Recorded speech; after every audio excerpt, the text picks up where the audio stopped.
Hello बच्चों, कैसे हो आप सभी लोग। तो क्लास टेंथ बोर्ड एग्ज़ाम का भी जो 4-5 दिन पहले बोर्ड एग्ज़ाम हुआ है क्लास टेंथ मैथ का, तो उसका एक बहुत ही अच्छा क्वेश्चन केस स्टडी का था कि इस तरह का एक फिगर दिया हुआ था एक्स एक्सिस और वाई एक्सिस पर। इस तरह का एक, इसको हम लोग बोलते हैं पैराबोला, ठीक है, हिंदी में बोलते हैं परवलय। तो इस तरह पैराबोला का एक फिगर दिया था। अब पैराबोला जब भी बनता है तो आप ध्यान रखिएगा, पैराबोला हरदम एक क्वाड्रेटिक पॉलिनोमियल का ही बनता है या क्वाड्रेटिक इक्वेशन का ही बनेगा। तो हमें क्वाड्रेटिक पॉलिनोमियल दिया हुआ था क्वेश्चन में कि क्वाड्रेटिक पॉलिनोमियल ये है, उसका ये फिगर है, तो कुछ चीज़ें मुझे वहाँ पर निकालनी थी।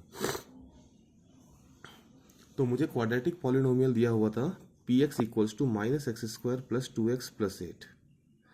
अब उन्होंने ये बोला था कि मतलब आप सॉल्व करके बताइए कि इसके दो जीरोस क्या होंगे। जीरोस का मतलब होता है उसके सॉल्यूशन।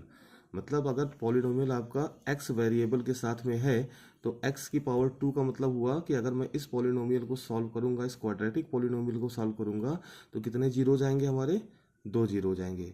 तो ध्यान रखिएगा, जितना पॉलिनोमियल की डिग्री होती है वही पॉलिनोमियल की उतने पॉलिनोमियल के जीरोज होते हैं। अब यहाँ देखें तो यहाँ पर इस पॉलिनोमियल की डिग्री है 2। डिग्री का मतलब होता है वेरिएबल की मैक्सिमम पावर जो कि नॉन निगेटिव होनी चाहिए, ठीक है।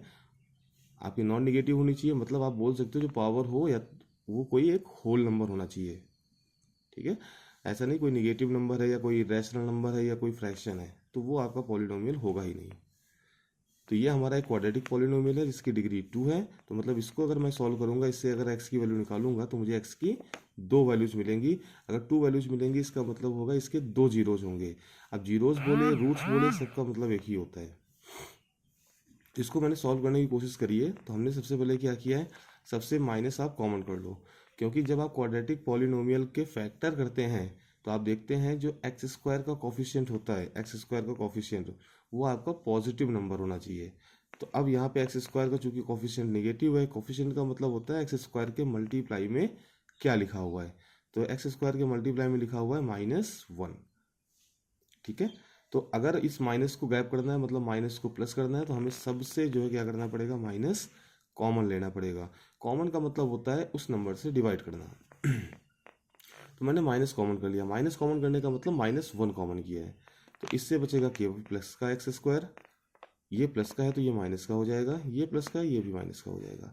अब हम करेंगे स्प्लिट मेथड से इसके फैक्टर। तो स्प्लिट मेथड क्या होता है, आप क्या करेंगे, कांस्टेंट टर्म का एक्स स्क्वायर के मल्टीपल से मल्टीप्लाई करेंगे। एक्स स्क्वायर का मल्टीपल है 1, तो 8 का मल्टीप्लाई 1 से करिए, 8 1 जा 8, और 8 को ऐसे दो हिस्सों में बांटिए कि साइन आप ये देखेंगे कांस्टेंट वाला और नंबर आप ये देखेंगे एक्स का कॉफिशिएंट। अब 8 के ऐसे दो टुकड़े करो कि दोनों को आपस में माइनस करें तो 2 आ जाए और दोनों को आपस में मल्टीप्लाई करें तो 8 आ जाए।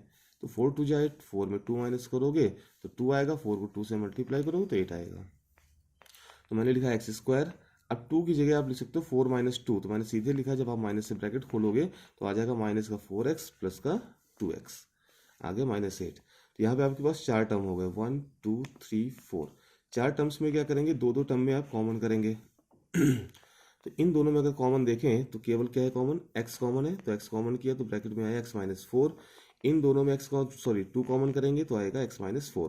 अब ये दो टर्म हो गए, एक टर्म दो टर्म, इन दोनों टर्म से क्या कॉमन है, x-4। तो x-4 बाहर निकालेंगे तो बचेगा इससे x, इससे बचेगा प्लस का 2। अभी जो बाहर माइनस है ये मैं इसको दे दूंगा। तो अगर मैं इसको दूंगा माइनस तो ये माइनस का 4 प्लस का हो जाएगा, x जो होगा वो माइनस का हो जाएगा। ये आ गया x+2। अब इसके हमें मतलब इस पॉलिनोमियल के फैक्टर्स आ गए। अब अगर मुझे जीरोस निकालना होगा तो सिंपल क्या करना होगा, इसको जीरो के बराबर कर दो, इसको जीरो के बराबर कर दो। मतलब जो दो फैक्टर्स आते हैं उनको अगर जीरो के बराबर कर दें तो हमें उस पॉलिनोमियल के जीरोस मिल जाते हैं, ठीक है। जब मैं 4 - x को जो जीरो करूंगा तो x की वैल्यू आएगी +4। जब x+2 को जीरो करूंगा तो x की वैल्यू आएगी -2। तो -2 और 4 जो होगा वो इस पॉलिनोमियल के दो जीरोस होंगे, मतलब दो सॉल्यूशंस होंगे, ठीक है। तो एक पार्ट तो ये था। दूसरा पार्ट ये था फिगर में, कि फिगर में इस पॉइंट पर दिया था कि यहाँ पर एक पॉइंट है जिसका कोऑर्डिनेट है 1, y। तो बोल रहा था कि find the height of this parabola, इस पैराबोला की हाइट निकालनी है। तो ये मैक्सिमम हाइट थी, मतलब सबसे ऊंचाई पर ये पॉइंट था। इसका कोऑर्डिनेट दे दिया था 1, y। 1, y का मतलब क्या हुआ?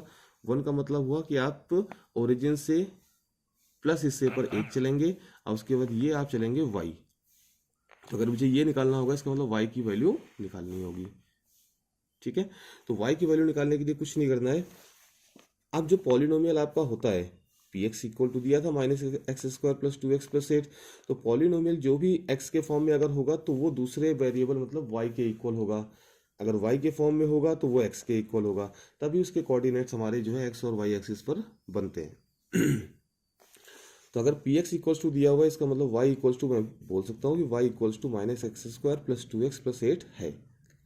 अब यहाँ देखिए, यहाँ पर इस पॉलिनोमियल का जो इक्वेशन है वो है y equals to something something something, और इस पॉलिनोमियल के फिगर पर एक पॉइंट है 1, y।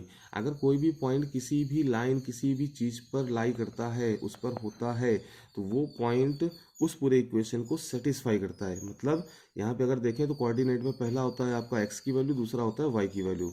x एक्सिस का होता है, y होता है ऑर्डिनेट इंग्लिश में। ठीक है, और हिंदी मीडियम वाले अगर देखें तो इसको भुज बोलते हैं और इसको कोटि बोलते हैं।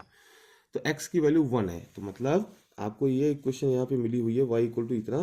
तो यहाँ पे आपको इस फिगर से आपको पता है कि x की वैल्यू 1 है, और ये जो इक्वेशन है वो इसी पैराबोला की है, और पैराबोला पे अगर ये पॉइंट होगा तो x इक्वल्स टू 1 इसको सेटिस्फाई करेगा। तो जब x इक्वल्स टू 1 रखेंगे तो y की वैल्यू कुछ निकल के आएगी 9। तो जब y की वैल्यू 9 आ गई, इसका मतलब y कौन सी क्या था? ये था हाइट। तो अगर ये हाइट निकल के आ गई 9 हमारी, तो मतलब पैराबोला की जो मैक्सिमम हाइट होगी वो कितनी होगी? 9 फीट। अच्छा, वहाँ पे यूनिट जो दिया था वो दिया था फीट में, तो मैं बोलूँगा जो हाइट ऑफ कर्व होगा वो कितना होगा? 9 फीट। ठीक है, अब यहाँ पर एक पॉइंट ए दिया हुआ था, कहाँ पर? वाई एक्सिस पर। बोला था इसके कोऑर्डिनेट क्या होंगे, तो भाई इसके कोऑर्डिनेट के लिए क्या करना होगा? जब भी कोऑर्डिनेट निकालते हैं तो आप सेंटर पॉइंट से चलते हैं, मतलब ओरिजिन पॉइंट से चलते हो। ओरिजिन से आपको एक्स पे कहीं चलना है? नहीं चलना है, सीधे वाई पे आना है। तो मतलब एक्स की वैल्यू क्या होगी? 0, और वाई की वैल्यू नहीं पता, वाई की वैल्यू निकाल लेंगे। तो अगर एक्स की वैल्यू यहीं पे 0 रख देंगे तो वाई की वैल्यू हमारे पास क्या आ जाएगी? 8। इसका मतलब पॉइंट ए का कोऑर्डिनेट जो होगा वो होगा 0,8। मैंने वही लिखा होगा कि coordinate of point A equals to 0,8। और भी बोल सकता है यहाँ पर कि इस पैराबोला का जो स्पैन है वो कितना है? स्पैन का मतलब क्या होता है? लेंथ होती है। कहाँ की लेंथ होती है? उस कर्व के दो पॉइंट के बीच का डिस्टेंस। तो मुझे इस पॉइंट का अगर कोऑर्डिनेट पता हो और इस पॉइंट का कोऑर्डिनेट पता हो, तो मैं इन दोनों के बीच का जो डिस्टेंस होगा, this will be the span of this parabola. तो इस पॉइंट का कोऑर्डिनेट अगर मैं ध्यान से देखूं या आपको बताऊं, तो x की वैल्यू आपने यहाँ पे 2 फाइंड आउट की थी, एक थी -2 और एक 4।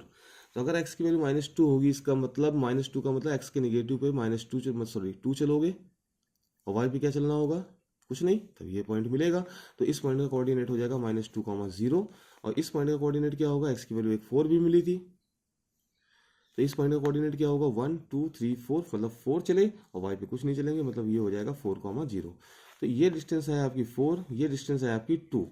तो जब भी आप डिस्टेंस निकालते हैं, इन दोनों पॉइंट के बीच डिस्टेंस निकालोगे, तो आप क्या करोगे? सिंपल सा, ये 4 है, ये 2 है, दोनों का आप ऐड कर दो, तो 4 और 2 कितना हुआ? 6 हो गया। तो 6 फीट जो होगी वो इस पूरे पैराबोला का स्पैन होगा, मतलब लेंथ होगी। वीडियो अगर अच्छी लगी हो तो प्लीज़ लाइक एंड शेयर। और भी कोई क्वेश्चंस डाउट हो 10th के, 11th के, 12th के, तो आप प्लीज़ आप पूछ सकते हो। Thank you.